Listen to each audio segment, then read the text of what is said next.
सभी भक्तों को श्री शिवाय नमस्तुभ्यम। हर हर महादेव। ओम नमः शिवाय। जय महाकाल।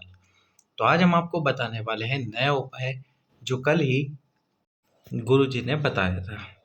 कैसे करना है ये उपाय? एक बेलपत्र और एक दुर्वा वाला नया उपाय करना कैसे है वो पूरा उपाय आप इस वीडियो में देखकर समझिए कि कैसे करना है आपको ये एक बेलपत्र और एक दुर्वा वाला रोग मुक्ति वाला उपाय। एक दुर्वा और एक बेलपत्र से रोग मुक्ति कैसे होगी? कौन सा नाम लेना है आपको बेलपत्र और दुर्वा समर्पित करते समय? प्रदोष के दिन, तो जैसा आप जानते हो कि प्रदोष पड़ रही है सावन की जो प्रदोष पड़ रही है वो 17 अगस्त के दिन पड़ रही है। अब इस 17 अगस्त के दिन या तो आप प्रदोष काल में जाओ या फिर सुबह सुबह जा सकते हो। प्रदोष काल कौन सा होता है ये मैंने आपको कितनी बार बता दिया है, पर एक बार फिर से बता देते हैं। जो सूर्य अस्त होता है, उस सूर्य अस्त होने का जो समय है उस समय से 45 मिनट यानी कि 45 मिनट्स पहले और 45 मिनट बाद जो 1.5 घंटे का समय होता है वो होता है प्रदोष काल। जैसे कि मान लीजिए 7 बजे सूर्य अस्त होता है, 7 बजे सूर्य अस्त होता है और तो 7 बजे से पहले लगभग 6:15 से 7:45, तो ये जो 1.5 घंटे का जो समय, इसको हम प्रदोष काल कहेंगे। इस समय में आपको ये उपाय करना है। क्या करना है आपको? एक बेलपत्र ले लेना है और एक बेलपत्र के ऊपर एक दुर्वा रख लेनी है। क्या रखनी है आपको? दुर्वा, जिसे हम दूबा कहते हैं और जिसे काज भी कहते हैं। तो इन दोनों को आपको लेना है। अब इन दोनों को लेकर जो भगवान शंकर का शिवलिंग है, उस शिवलिंग में आप सभी जानते हो ये बीच में जो लाइन है ये है भगवान शंकर की 6वें नंबर की बेटी माता अशोक सुंदरी। तो आपको वो बेलपत्र के ऊपर दुर्वा रखकर इस स्थान पर स्पर्श कराना है। बेलपत्र को स्पर्श कराना है कुंदकेश्वर महादेव के नाम से। कौन से महादेव? कुंदकेश्वर महादेव। कुंदकेश्वर महादेव के नाम से ये दुर्वा और बेलपत्र आपको स्पर्श कराना है।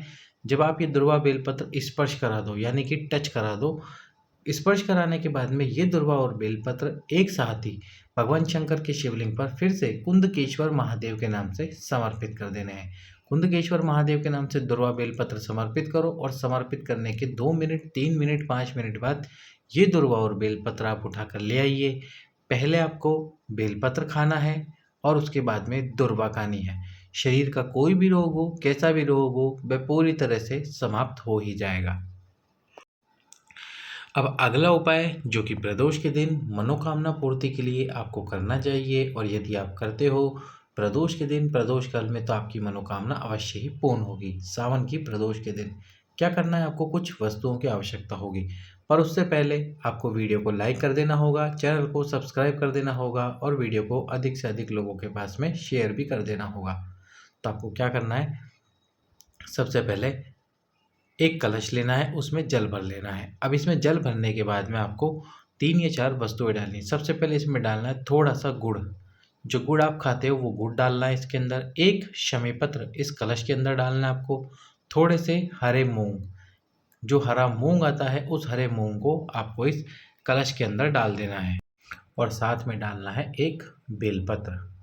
एक बेलपत्र, एक शमी पत्र, थोड़ा सा गुड़ और हरा मूंग, की सभी वस्तुएं एक कलश में डालकर आपको पहुंच जाना है भगवान शंकर के मंदिर में।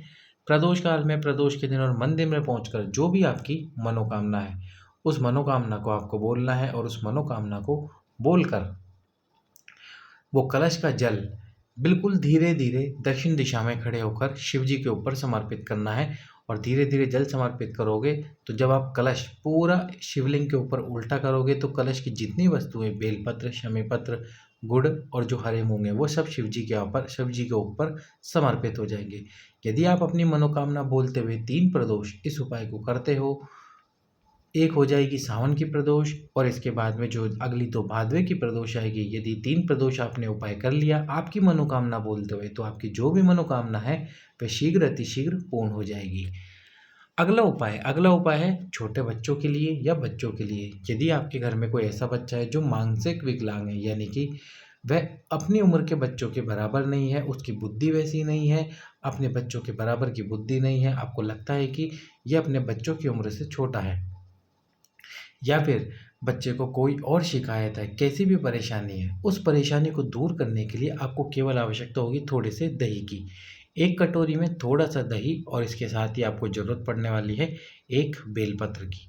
1 बेलपत्र और थोड़ा से दही को लेकर आपको भगवान शंकर के मंदिर में पहुँचना है प्रदोष के दिन, प्रदोष काल में। सबसे पहले शिव जी पर वो दही समर्पित कर देना है और जब आप दही समर्पित करोगे, तो आपको नाम लेना है एकांतेश्वर महादेव। कौन से महादेव? एकांतेश्वर महादेव के नाम से वो दही आपको समर्पित कर देना है। दही समर्पित करने के बाद में वो दही के ऊपर ही आपको बेलपत्र समर्पित कर देना है। बेलपत्र समर्पित कर दो और ये बेलपत्र भी आपको एकांतेश्वर महादेव के नाम से समर्पित करना है। जब आप ये बेलपत्र एकांतेश्वर महादेव के नाम से समर्पित कर दो, तो 5 मिनट बाद ये बेलपत्र उठा लो और उस पात्र में या जिस कटोरी में आप दही लेकर आए हो उसमें रख लीजिए और जो दही दही आपने समर्पित करा है शिव जी को, वो दही भी आपको शिवलिंग पे से उठा लेना है। दही को उठाकर अपने पास जो पात्र है उसके अंदर लेकर आ जाइए और जो आपका बच्चा मानसिक विकलांग है उसको सबसे पहले तो बेलपत्र का सेवन कराइए। यदि वो पूरा बेलपत्र ना खा पाए तो उसको बेलपत्र के छोटे-छोटे टुकड़े कर कर पानी से खिला दीजिए और जो दही आपने समर्पित करा था शिवलिंग पे से उठाकर लेके आए थे, उस दही को भी आपको अपने बच्चे को खिला देना है। यदि एकांतेश्वर महादेव के नाम से आप ये उपाय करोगे, 5 प्रदोष कर लो या फिर जिस भी प्रदोष से आप इस उपाय को शुरू करोगे, उस प्रदोष से लगातार आपको ये उपाय करना है, प्रतिदिन करते जाना है। फिर शिव मंदिर में जाओ, एकांतेश्वर महादेव के नाम से एकांतेश्वर महादेव के नाम से इस उपाय को करो।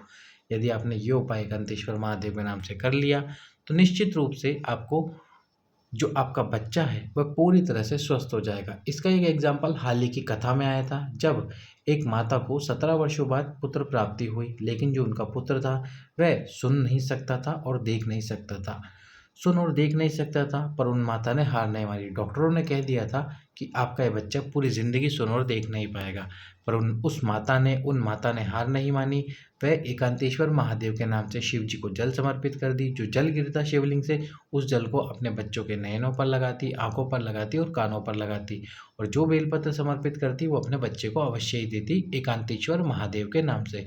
और किसी भी वृक्ष के नीचे मिट्टी उठाकर एकांतेश्वर महादेव का नाम लेकर उस पे बेलपत्र समर्पित करके और शमी पत्र समर्पित करके बेलपत्र अपने बच्चे को खिलाती और शमी पत्र उनके मस्तक पर लगाती।